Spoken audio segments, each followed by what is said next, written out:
Jadi saya sampaikan kembali, jadi kita pembelajarannya itu menggunakan sinkronus dan asinkronus. Jadi kalau biasanya sebelum pandemi kita bisa tatap muka secara langsung ya, bisa ada komunikasi verbal maupun nonverbal. Tapi karena pandemik maka kita gunakan fasilitas yang ada dalam sarana yang disediakan oleh Universitas Juanda, LMS, Learning Management System. Tapi juga mungkin nanti Pak Teguh akan dibantu berbantuan misalnya pakai aplikasi Zoom, habis itu juga bisa pakai WA atau Google Classroom seperti itu. Nah, tapi mungkin kali ini Pak Teguh menyampaikan lewat Zoom dulu. Terus asinkronusnya mungkin teman-teman bisa masuk ke LMS ya, ini tidak perlu harus saya suruh gitu ya, tapi ketika kita jadi mahasiswa atau mahasiswi, kita sudah otomatis sudah dikasih RPS sama dosennya. Seperti itu berarti ada target capaiannya gitu kan. Ketika saya belajar inovasi pendidikan, kira-kira saya akan dapat mengambil hikmah apa gitu kan. Selama 4 bulan atau 6 bulan itu saya akan belajar apa seperti itu. Jadi teman-teman mahasiswa juga harus aktif, misalnya kalau sudah di situ ada link RPS-nya, ada mengunduh buku-buku yang sudah Pak Teguh sampai sediakan, terus di situ ada bahan artikel sebagai pengembangan dari dari makalah kita, maka teman-teman mahasiswa harus mengunduhnya gitu kan, harus aktif gitu kan. Tidak harus menunggu ketika mau presentasi, sibuk-sibuk mencari e-booknya seperti itu, atau mencari artikel jurnalnya yang Pak Teguh suruh bahas seperti itu. Baik, ini sudah. Jadi nanti kita juga bisa gunakan forum diskusi. Terus juga silakan mengunduh materi-materi PDF seperti itu. Nah, ini adalah capaian kita, muatan pembelajaran kita ya. Jadi pembelajaran kita akan membahas tentang konsep dasar inovasi, terus proses difusi inovasi, karakteristik inovasi, proses pengambilan keputusan, indikator penerima inovasi, hakikat agen pembaharu, model organisasi inovasi, dan pengembangan inovasi dalam dunia pendidikan. Jadi nanti mungkin kita kaji nih awal nih, mungkin Pak Teguh akan sampaikan apa itu inovasi, pengertiannya seperti itu, terus bagaimana sifat-sifatnya, terus bagaimana contoh-contoh penerapannya dalam bidang pendidikan seperti itu. Nah nanti setelah ini mungkin teman-teman harus bikin makalah, buat makalah untuk didiskusikan secara kelompok seperti itu, dan akan tampil di minggu-minggu selanjutnya. Nah, ini lebih lanjut ketika tadi Pak Teguh menyampaikan bahan ajar, muatan konten materi-materi, maka ini adalah capaian pembelajarannya dari mata kuliah inovasi pendidikan seperti itu. Nah, pertama, diharapkan mahasiswa memiliki pemahaman konsep inovasi yang komprehensif terkait konsep dan teori inovasi pendidikan. Jadi sudah ada selayaknya ketika nanti kita lulus atau kalau ada yang menanyakan apa itu inovasi, maka akan keluar jawaban dari mulut kita gitu kan. Akan keluar kata-kata yang mendefinisikan atau memberikan pengertian. Inovasi adalah seperti ini misalnya, pembaruan-pembaruan yang bisa digunakan untuk memecahkan masalah di misalnya di bidang pendidikan. Nah, berarti udah lulus tuh. Udah lulus Pak Teguh mengajarkan bahwasanya mahasiswinya atau mahasiswanya mampu menguasai konsep inovasi. Terus selanjutnya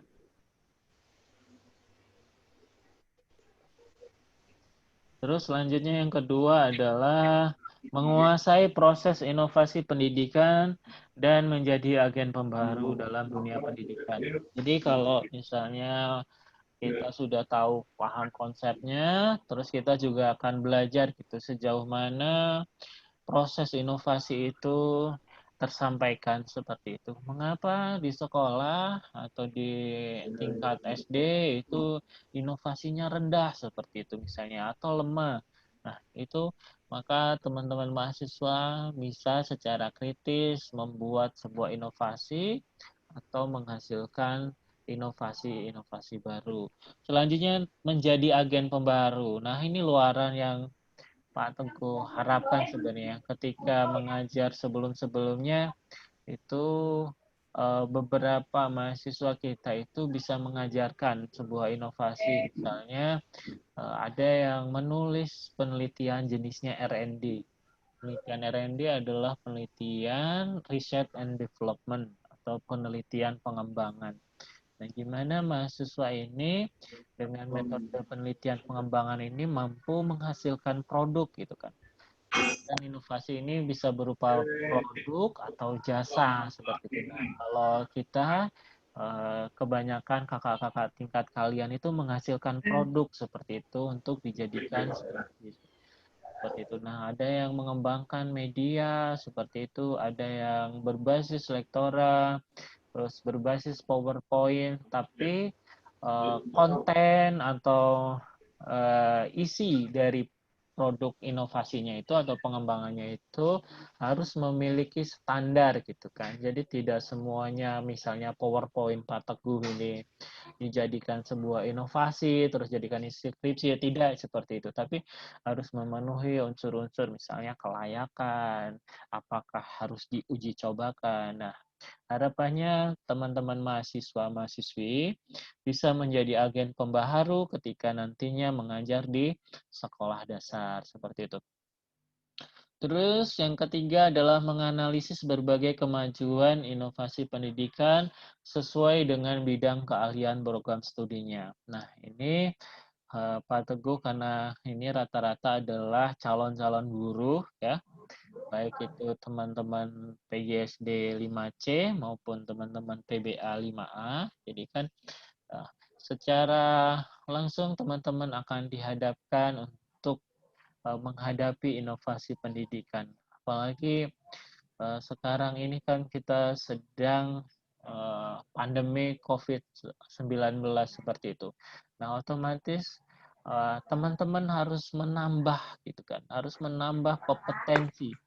Ternyata misalnya kompetensi literasi digital itu perlu ditambah, maka teman-teman selama masa kuliah seperti itu seluas-luasnya atau sebanyak-banyaknya teman-teman dapat menggali informasi supaya ketika kita keluar dari atau sudah lulus dari sarjana kita, kita mampu menerapkan sesuai bidang keahlian program studi kita. Jadi tidak ada lagi yang misalnya bisa mengoperasionalkan komputer seperti itu. Suruh mengetik pakai misalnya Word atau Excel gitu, tidak ada yang menolak gitu ketika diminta ketika kalian terjun di masyarakat. Jadi selain itu juga melihat kemajuan inovasi. Nah, seberapa jauh kemajuan inovasi?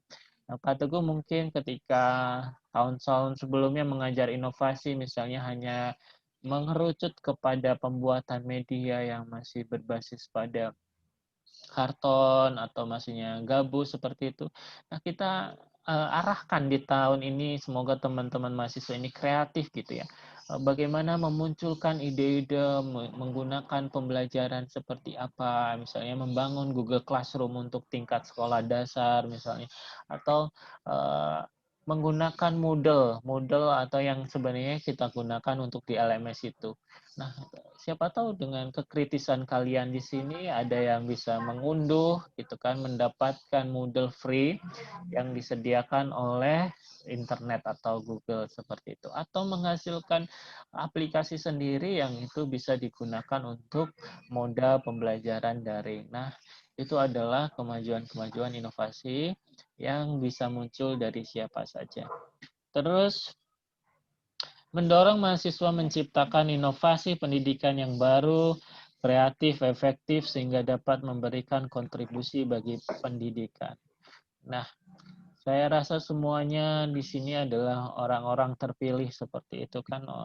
Kita sama-sama bergerak di bidang pendidikan ya, bergerak di bidang pendidikan sudah seyogyanya kita harus mempunyai suatu gagasan atau suatu ide untuk membantu gitu kan, membantu kemajuan pendidikan yang ada di Indonesia.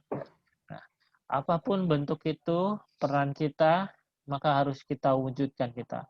Kita harus perlihatkan gitu kan. Nah, makanya di tugas akhir Pak Teguh sampaikan, di tugas terakhir itu Pak Teguh sampaikan biasanya adalah teman-teman bikin produk ya. Tapi di tugas akhir Pak Teguh pengen kalian menangkap gitu kan. Menangkap apa masalah-masalah terkait inovasi yang ada di masyarakat, khususnya adalah para guru-guru gitu. Karena kita kan lingkupnya adalah masyarakat yang ada di lembaga pendidikan, khususnya sekolah dasar seperti itu. Jadi nanti misalnya ada yang ketika wawancara dengan kepada guru tertarik pada pengembangan pembelajaran, maka itu yang harus akan diteliti. Terus ada yang tertarik misalnya pada aspek keterampilan mengajar di masa pandemik. Nah, seperti apa keterampilan-keterampilan guru yang mengajar misalnya. Ternyata ditemukan hasil wawancaranya itu tidak semua guru mampu menguasai atau menguasai teknologi yang ada saat ini seperti itu. Misalnya masih ada yang mengadakan pertemuan atau masih ada yang hanya memberikan tugas saja seperti itu. Sehingga di hari Sabtu misalnya para orang tua mengumpulkan soalnya, mengumpulkan hasil pekerjaan siswanya seperti itu. Nah, itu yang pengen Pak Teguh tangkap, kekritisan kalian seperti itu, sehingga kalian kreatif dan efektif untuk memberikan kontribusi bagi pendidikan. Selanjutnya menumbuhkan sikap bertauhid, karakter mandiri dalam diri setiap mahasiswa. Nah, ini senantiasa disampaikan oleh para dosen-dosen, khususnya dosen FKIP seperti itu. Bahwasanya kita harus menjunjung sikap bertauhid kita ya. Misalnya dengan cara bertutur kata sopan ketika menghubungi dosen atau misalnya bertanya atau apa. Selama itu benar, maka kalian tetap harus menunjukkan perilaku yang baik seperti itu. Dan berkarakter mandiri. Nah, harapannya dengan inovasi ini Pak Teguh bisa mendapatkan suatu potensi-potensi kemandirian pada diri teman-teman seperti ini. Apalagi kan sekarang kita sedang berada di rumah masing-masing, bisa berselancar ya kan, bisa berselancar misalnya membuat makalah kelompok satu gitu kan. Alhamdulillah misalnya sudah dapat bantuan dari pemerintah kuota Kemdikbud ya. Kita manfaatkan semaksimal mungkin mengunduh semua materi-materi, menyampaikan bahkan kalau bisa memang kita pas presentasi ada videonya, tampilkan videonya sehingga menjadi perkuliahan kita atau pembelajaran kita lebih menarik. Baik, saya lanjutkan. Nah, mengapa kita perlu mempelajari mata kuliah inovasi ini? Nah, jadi ya ada beberapa alasan yang melatar belakangi mengapa kita terus-terusan dihadapkan dengan perubahan seperti itu. Karena pada dasarnya kalau manusia tidak berubah, ya kan, tidak berubah pasti akan kalah seperti itu, akan ya punah lama-lama seperti itu. Nah, salah satu yang Pak Teguh angkat adalah perkembangan ya, perkembangan kemampuan bahasa, berhitung, mesin cetak dan didukung dengan kemajuan teknologi. Nah, ini sudah sangat mempengaruhi ya kan. Kita sangat mudah merasakan sekarang berita apa yang terjadi hari ini, yang mungkin misalnya terjadi di Papua ya, ini mungkin dalam beberapa detik, berapa menit langsung ada di Bogor seperti itu, atau langsung ada di media massa online. Nah, itu kan luar biasanya sekali sebuah inovasi. Nah, mungkin zaman Pak Teguh dulu waktu masih SD atau SMP misalnya, itu hanya media surat kabar seperti itu. Media surat kabar, misalnya kejadiannya di Papua itu sudah 1 minggu yang lalu, tapi mungkin bagi lingkungan Pak Teguh sendiri itu baru nyampe informasi seperti itu. Nah, itu salah satu latar belakangnya kenapa inovasi. Kedua adalah kepemilikannya akal pikiran manusia digunakan untuk kemajuan dan kesejahteraan hidupnya. Jadi yang namanya manusia, ya kan, manusia semuanya punya impian-impiannya kan ya, punya tujuan-tujuannya. Ketika teman-teman di sini ini mengingatkan saya gitu kan, mengingatkan saya waktu masih kuliah gitu kan. Masih kuliah gitu, misalnya anak kosan seperti itu, apa, kadang kiriman datang, kadang kiriman tidak, terus ada yang sambil merivat atau les bimbel.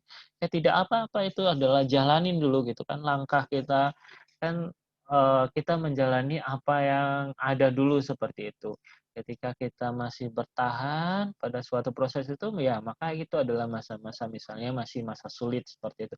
Tapi nanti ketika sudah selesai kuliahnya S1, terus mulai bekerja, insya Allah rezekinya Allah akan datang. Nah, seperti itu. Semuanya berpikir untuk pengen sejahtera. Ya kan? Sejahtera, bisa menghidupi keluarganya, bisa meningkatkan daya harga dirinya atau daya juangnya seperti sehingga dia mampu untuk berhidupan layak seperti. Terus ketiga, perubahan kemajuan serba cepat merupakan tantangan khusus dalam dunia pendidikan. Nah, seringkali ketika Pak Teguh baca itu pendidikan di Indonesia ini misalnya sering tertinggal 20 sampai 30 tahun seperti ini kan.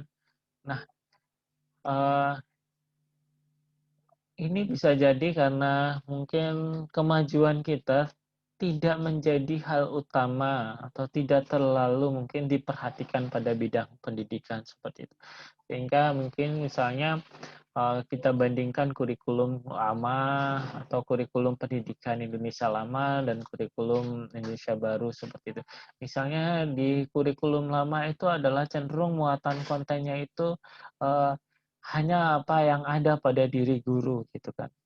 Hanya apa yang ada di guru-guru.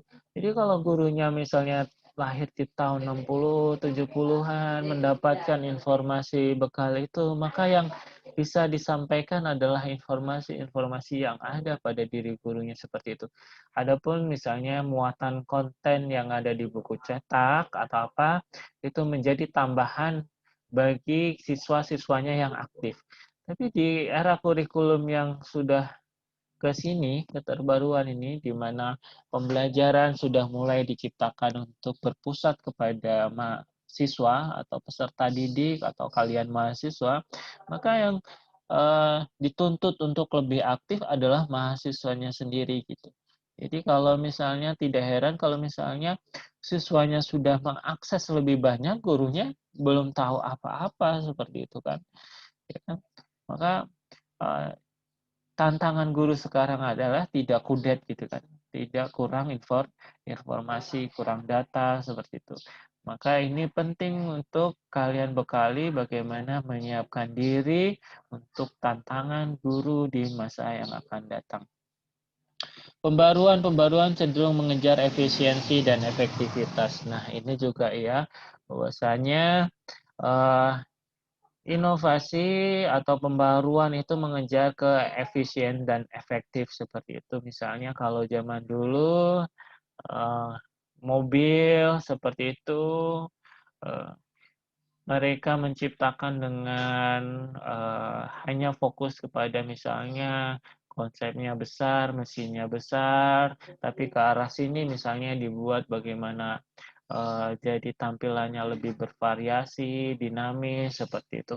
Terus mungkin kalau di bidang pendidikan Misalnya di zaman dahulu guru hanya fokus mengajar menggunakan papan tulis dan kapur, tapi sekarang bagaimana guru juga harus bisa menyampaikan dengan media-media yang lain, misalnya PowerPoint, video, seperti itu, sehingga lebih efisien, efektif, dan sesuai kebutuhan dari para peserta didik.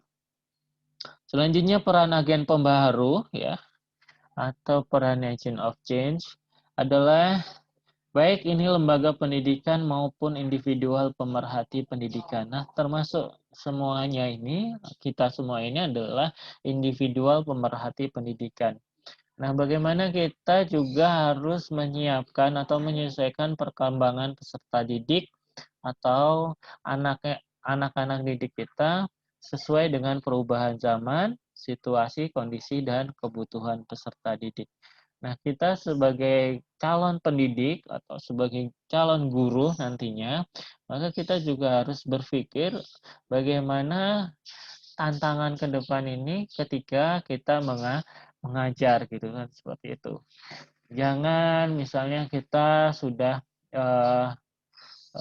mempersiapkan diri bagus gitu kan ketika kita masih mahasiswa gitu kan, masih menempuh program sarjana pendidikan, tapi ketika di lapangan melihat guru tidak menyiapkan perangkat pembelajaran, tidak ada bahan medianya, kita jadi ikut-ikutan seperti itu. Nah, maka akan hasilnya kasihan gitu kan, kasihan terhadap peserta didik yang kita ajarkan.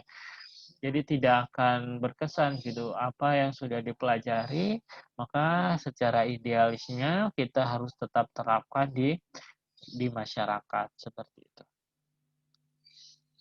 Nah, saya lanjutkan setelah latar belakang, maka saya lanjutkan tentang pengertian inovasi.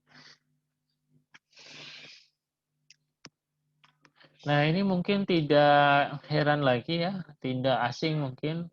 Inovasi berasal dari kata innovation atau bahasa Inggris yang artinya pembaharuan, atau biasa juga ada yang menyebut penemuan, seperti itu, karena dianggap hal baru. Nah, jadi kalau nanti ada yang menyampaikan inovasi pembaruan yang dianggap baru, oh ya boleh seperti itu.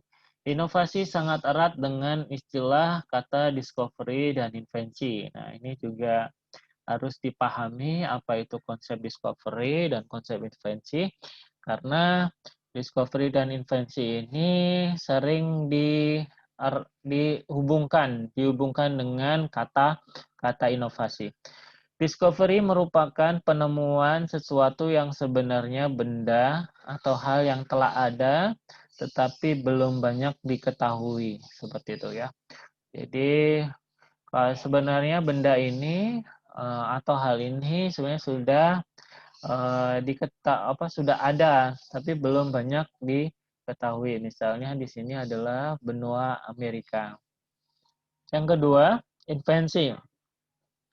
Invensi adalah penemuan suatu benda atau hal-hal yang benar-benar dianggap baru atau hasil karya kreasi manusia.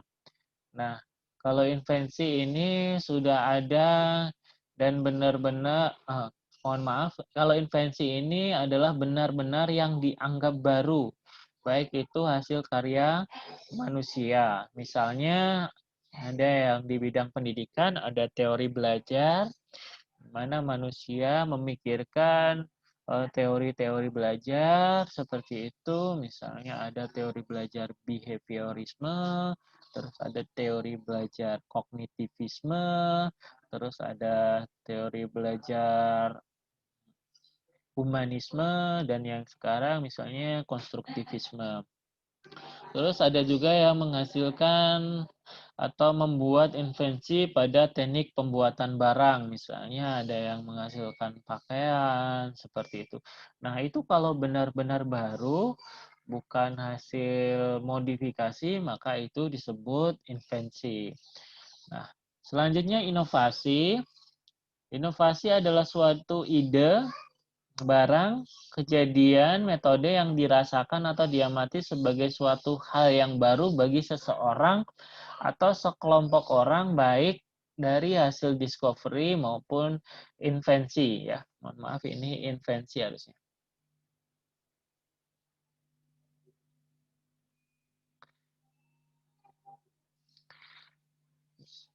Nah, jadi kalau nanti inovasi boleh Pak memodifikasi karya orang lain. Boleh misalnya kalau misalnya mau dari discovery seperti itu. Jadi membuat sesuatu yang sudah ada terus mau dimodifikasi atau diperbarui seperti itu.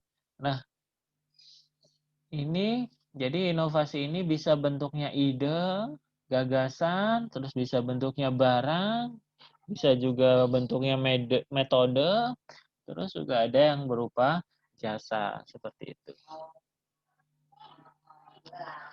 Saya lanjutkan. Nah, ini ada beberapa pengertian ya.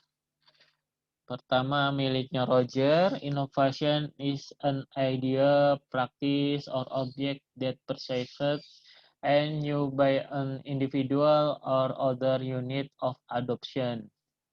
Menurutnya adalah inovasi adalah suatu ide, gagasan, praktek, atau objek benda yang disadari dan diterima sebagai suatu hal yang baru oleh seseorang atau kelompok untuk diadopsi seperti itu. Jadi kalau menurut di sini adalah bisa itu baru bagi seseorang, bisa juga baru bagi sekelompok orang. Sedangkan Robbins tahun 94 mendefinisikan inovasi adalah suatu gagasan baru yang diterapkan untuk memprakarsai atau memperbaiki suatu produk atau proses dan jasa. Nah, di sini Robin membuat lebih kepada gagasan baru sehingga bisa menjadi prakaryanya, menjadi hasil karyanya, atau juga bisa memperbaiki produk atau jasa yang telah ada. Sedangkan Saifuddin Saud, nah ini salah satu buku inovasi yang saya rekomendasikan, tapi kebetulan Pak Teguh nggak punya yang soft file-nya, jadi kalau teman-teman mau beli boleh, ini mudah dipahami bukunya Pak Saud. Inovasi adalah ide, hal praktis, metode, cara barang buatan manusia yang diamati atau dirasakan sebagai suatu hal yang baru bagi seseorang atau kelompok masyarakat. Nah, ini memang rata-rata mengutip dari pernyataannya Roger ya. Jadi mungkin nanti kalau teman-teman sempat coba diunduh itu buku sovelnya Roger berbahasa Inggris itu memang dia fokus kepada inovasi pendidikan seperti itu.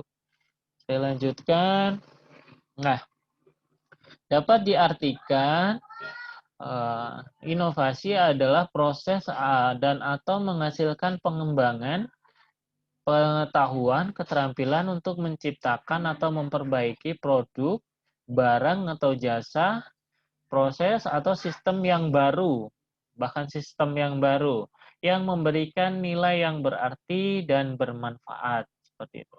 Jadi, sudah kita temukan ya kesimpulannya, bahwasanya inovasi ini bisa jadi adalah hasil proses pengembangan pengetahuan, keterampilan untuk menciptakan atau memperbaiki produk, barang dan jasa, atau sistem yang baru, membuat sistem yang memberikan nilai yang berarti dan lebih bermanfaat seperti itu. Ya. Selanjutnya, timbulnya inovasi di bidang pendidikan disebabkan oleh adanya persoalan dan tantangan yang perlu dipecahkan dengan pemikiran mendalam dan progresif. Inovasi pendidikan merupakan upaya dasar untuk memperbaiki aspek-aspek pendidikan agar efektif dan efisien. Nah, nanti teman-teman kan berkesempatan untuk berdiskusi, untuk menyampaikan makalah dalam bentuk presentasi. Ada yang misalnya menyampaikan tentang inovasi dalam tendik, tenaga pendidikan atau guru. Nah, Pak Teguh ingin kalian menangkap itu supaya misalnya bisa menyampaikan sejauh mana sih inovasi-inovasi di bidang teknik kita. Terus misalnya ada yang tentang media, ada yang inovasi bidang kurikulum, seperti itu. Nah, sebelum dilanjutkan, ini tinggal 2 menit lagi. Jadi Pak Teguh hentikan dulu diskusinya, karena ada beberapa chat ini. Oke.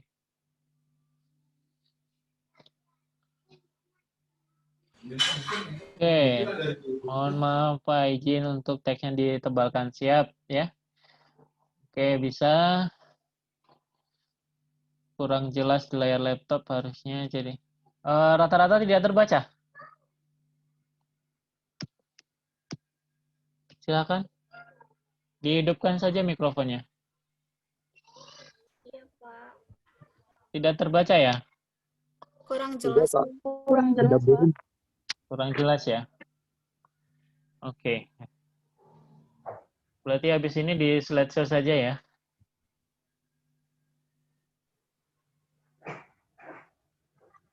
Ada yang mau bertanya tentang latar belakang dan pengertian inovasi?